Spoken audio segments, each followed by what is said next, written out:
নমস্কার বন্ধুরা, তোমাদের সকলকে আমার চ্যানেলে স্বাগত জানাই। আজকে আমি তোমাদের কাছে একটা নিউজ নিয়ে এসেছি।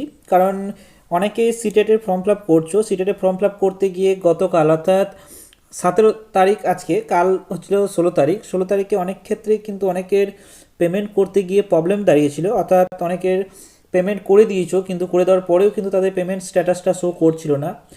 সেক্ষেত্রে আমিও সেম প্রবলেমই ফেস করেছিলাম, কিন্তু আমি তাদেরকে মেল করেছিলাম, মেলের রিপ্লাই আসেনি।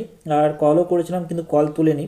তবে আজকে আমি যখন দুপুরে আবার এটা লগ ইন করেছি, অর্থাৎ 17 তারিখে যখন লগ ইন করলাম, তখন কিন্তু সেই পেমেন্টটা কিন্তু সাকসেসফুল দেখিয়ে দিয়েছে। তাই তোমরা যারা করেছো বা আগে যারা করে রেখেছো, তারা অবশ্যই পেমেন্টের স্ক্রিনশট নিয়ে তাদের যে অফিসিয়াল যে ইমেল অ্যাড্রেস রয়েছে, সেই ইমেল অ্যাড্রেসে তোমরা পাঠাতে পারো তোমার অ্যাপ্লিকেশন নাম্বার, তার ট্রানজ্যাকশান আইডি এবং তোমার নাম, কন্ট্যাক্ট নাম্বার এবং ইমেল অ্যাড্রেস দিয়ে তুমি কিন্তু তোমার ওটাকে স্ক্রিনশট করে, অর্থাৎ ট্রানজ্যাকশানে যে ট্রানজ্যাকশান করছো তার স্ক্রিনশট নিয়ে কিন্তু তোমরা তাদেরকে মেল করতে পারো।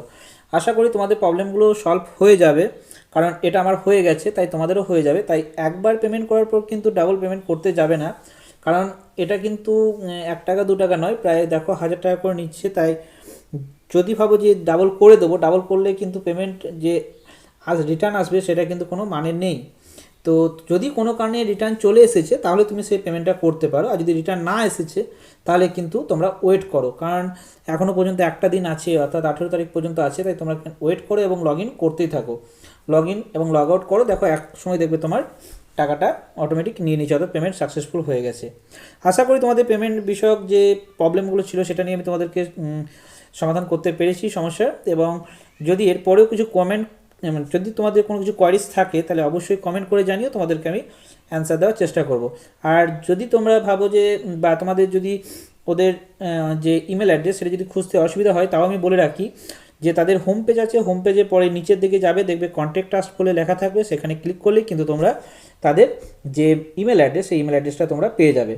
তাই সেখানে তোমরা মেল করে দেবে এবং দেখবে তোমাদের প্রবলেম সলভ হয়ে যাবে। আশা করি তোমাদেরকে আমি কোন সঠিক ইনফরমেশনগুলো দিতে পেরেছি। যদি তোমাদের এই ভিডিওটা ভালো লেগে থাকে তাহলে অবশ্যই লাইক, শেয়ার, কমেন্ট করে দিও এবং সঙ্গে সাবস্ক্রাইব করে দিও। Thank you.